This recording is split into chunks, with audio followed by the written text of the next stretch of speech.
नमस्कार दोस्तों, स्वागत है आप सभी का। तो आज की इस वीडियो में हम प्रेजेंट कंटिन्यूअस टेंस के बारे में पढ़ने वाले हैं। सबसे पहले प्रेजेंट कंटिन्यूअस टेंस की पहचान पढ़ेंगे, इसके क्या क्या रूल्स हैं वो पढ़ेंगे और अंत में वाक्यों का ट्रांसलेशन करना भी सीखेंगे।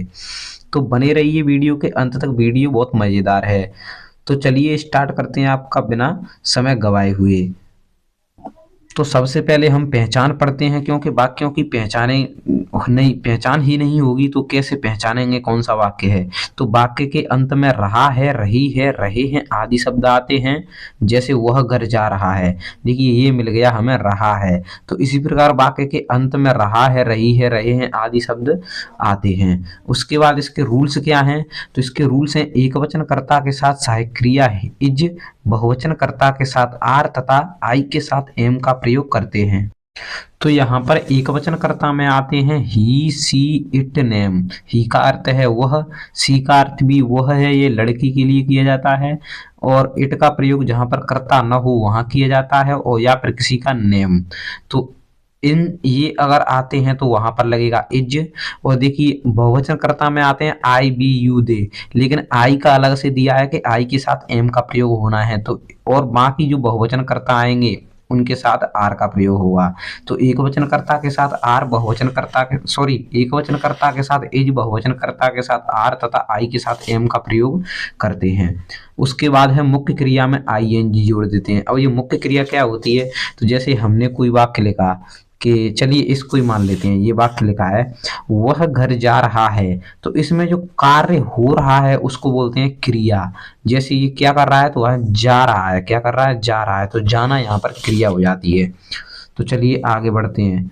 तो देखिए ये हमने इसका एक फॉर्मूला बनाया है, subject plus is are am, ये इसकी सहायक क्रियाएं प्लस वर्ब की फर्स्ट फॉर्म में I N G plus object. और मैं आपको बता दूं वाक्य तीन प्रकार के होते हैं। पहला अफर्मेटिव सेंटेंस, जिनको हम सकारात्मक वाक्य बोलते हैं। दूसरा नेगेटिव सेंटेंस, इनको हम नकारात्मक वाक्य बोलते हैं। और तीसरे पर आता है इंटेरोगेटिव सेंटेंस, जिनको बोलते हैं हम प्रश्नवाचक वाक्य।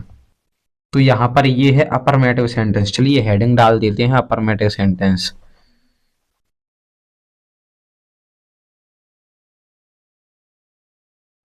Affirmative sentence. तो यहाँ पर अफर्मेटिव सेंटेंस हो गया जिसको बोलते हैं हम हिंदी में सकारात्मक वाक्य।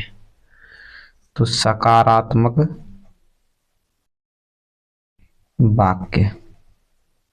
चलिए आगे बढ़ते हैं। तो इसका ये फॉर्मूला है subject plus H R M plus verb की फर्स्ट फॉर्म में I N G plus object. तो देखिए सब्जेक्ट क्या होता है? तो जो कुछ कार्य करने वाला होता है उसको बोलते हैं हम कर्ता, और इंग्लिश में बोलते हैं सब्जेक्ट। जैसे वह घर जा रहा है तो इसमें वह सब्जेक्ट है। मैं खाना खा रहा हूं तो इसमें मैं सब्जेक्ट है। उसके बाद है इज आर एम, ये सहायक क्रिया है जिसको हम हेल्पिंग वर्ब बोलते हैं इंग्लिश में। उसके बाद है वर्ब की फर्स्ट फॉर्म। देखिए इसमें वर्ब की तीन अवस्था होती है, फर्स्ट फॉर्म, सेकंड फॉर्म और थर्ड फॉर्म। तो इसमें फर्स्ट फॉर्म ही आएगी और उसके साथ लगेगी आईएनजी। और ऑब्जेक्ट, ऑब्जेक्ट क्या है? तो जिस कार्य को करते हैं वो ऑब्जेक्ट होता है। जैसे यहाँ पर वह, ये सब्जेक्ट हो गया, जाना क्रिया हो गई। तो ये घर है, घर कहाँ जा रहा है, क्या कार्य कर रहा है, वो होता है ऑब्जेक्ट। यहाँ पर घर ऑब्जेक्ट है। तो चलिए इनका ट्रांसलेट करते हैं। तो देखिए वह घर जा रहा है, तो हमने पहले ही पढ़ा था कि एक वचन कर्ता के साथ सहायक क्रिया इज, बहुवचन कर्ता के साथ आर तथा आई के साथ एम का प्रयोग करते हैं। तो वहां पर वह की अंग्रेजी, तो सब्जेक्ट, सब्जेक्ट क्या है? वह, तो वह की अंग्रेजी होती है ही लिख लिया। अब उसके बाद पहले ही पढ़ लिया कि एक वचन कर्ता के साथ इज, तो एक वचन कर्ता के साथ यहाँ पर इज आर एम से लगा दी हमने इज।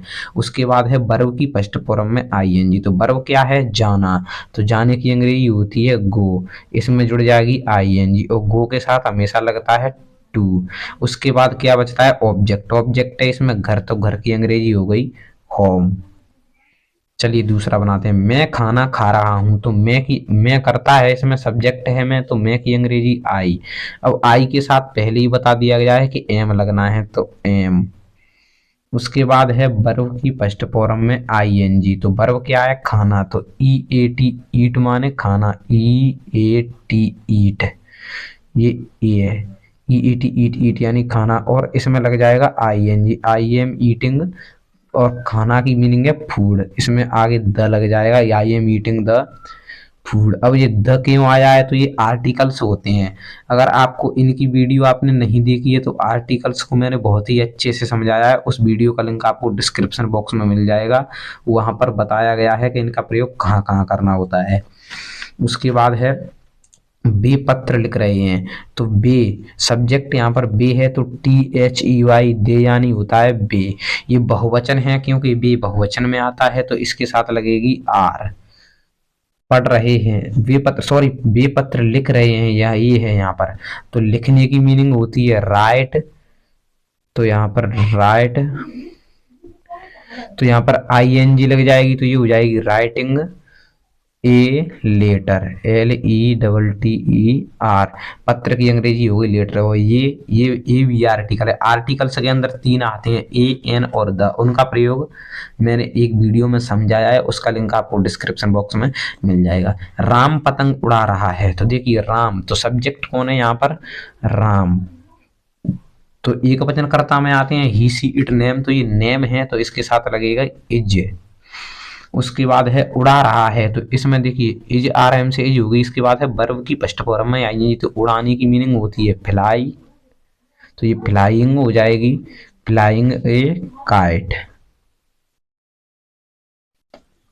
उसके बाद है राम और श्याम क्रिकेट खेल रहे हैं। देखिए यहाँ पर राम और श्याम नाम हैं, लेकिन एक से अधिक बहुवचन माना जाता है। ये 2 व्यक्ति हो चुके हैं, तो यहाँ पर ये दोनों ही करता रहेंगे। तो सबसे पहले हम इनकी अंग्रेजी लिख लेते हैं, राम एंड श्याम, राम एंड श्याम। अब ये बहुवचन हो गया तो यहाँ पर लगेगी are, Ram and Shyam are. अब खेलने की मीनिंग होती है, इसमें क्रिया है खेलना तो प्ले, और इसमें लग जाएगी ING प्लेइंग। उसके बाद क्या बचा है, क्रिकेट, तो प्लेइंग क्रिकेट, CRICKET क्रिकेट। उसके बाद है वह किताब पढ़ रही है, तो देखिए ही का अर्थ जो होता है वह, और सी का अर्थ भी होता है वह, लेकिन यहाँ पर रही है इसका मतलब है लड़की है, तो वहां पर सी लगेगा, तो सी। और एक वचन करता है तो इज। अब पढ़ने की मीनिंग होती है रीड, तो READ रीड। उसके बाद लग जाएगी ING रीडिंग हो जाएगी, तो रीडिंग द बुक्स। यहाँ पर क्रिया पढ़ना है तो रीड हो गई, और इसमें वर्ब की फर्स्ट फॉर्म में ING लगनी थी। उसके बाद ऑब्जेक्ट था किताब, तो हाँ किताब की अंग्रेजी हो गई है बुक। तो मैं आशा करता हूँ आपको बहुत ही अच्छे से समझ में आए होंगे। और इसके नेगेटिव सेंटेंस और इंटरोगेटिव सेंटेंस को हम अगली वीडियो में पढ़ेंगे, क्योंकि वीडियो बहुत लंबी हो गई है। और अगर आपको ये वीडियो अच्छी लगी हो तो वीडियो को लाइक और चैनल को सब्सक्राइब जरूर कर लें, जिससे आगे आने वाली वीडियो भी आपको मिल जाए। तो मिलते हैं आपको फिर किसी नए टॉपिक के साथ, जब तक के लिए जय हिंद जय भारत।